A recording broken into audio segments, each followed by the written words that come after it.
ni ku itariki 25 z'ukwa gatandatu ni mu gitondo saa 2 zishyira saa 3 Nishimwa Paul isenta yitiriwe perezida wa Repubulika Paul Kagame. Ni mu murenge wa Karangazi, akagari na Kanyamirama, akarere ni Nyagatare. Abaturage bose babukereye ndetse abafite moto buri umwe ari we wese yayakije ndetse yayikubisemo essence.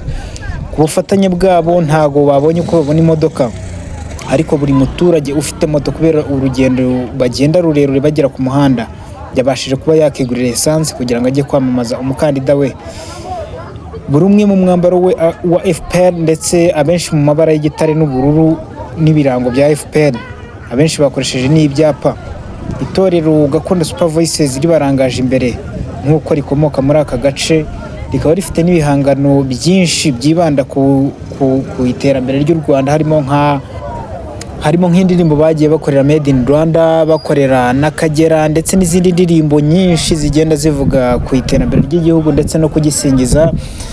Aba bahanzi, iri tsinda rigizwe n'abantu batandukanye, abagore n'abagabo, bakaba aribo babanje mbere bafatiyeho, bafite ibyapa ndetse bafite n'imirishyo n'ingoma, bitegura kujya kwamamaza FPR mu gihe bitegura no gutora.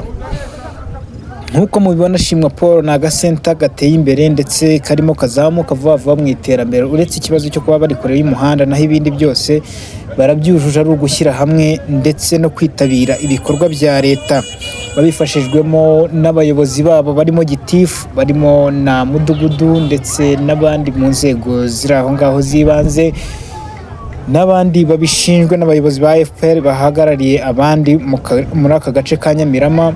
Bakaba bishyize hamwe baza gukusanya amafaranga yo kugenda bashyira essence muri buri moto ndetse n'abacuruzi.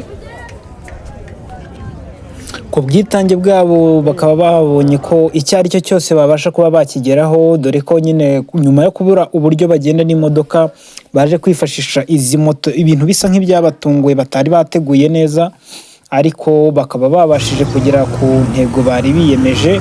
Ubu ngubu tayari bagiye kwamamaza umukandida wabo wa FPR, His Excellency Paul Kagame. Nagushishikariza kuzasura aka gace kuko ni agace keza cyane gafite iterambere rihambaye rizamuka umunsi ku munsi. Nishimwa Paul, Nyamirama, mu murenge wa Karangazi muri Nyagatare.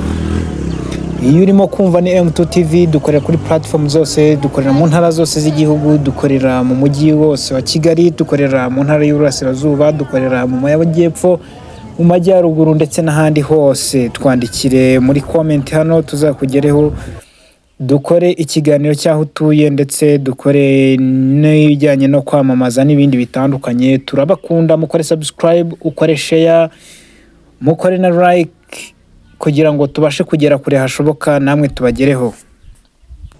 Niyo mpamvu ibi bindi byose mwumva hirya no hino bisakuza.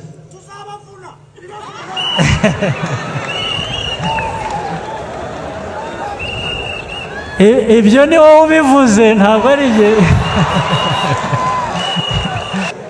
Ariko nanjye nzaba mpari, tuzaba turi kumwe.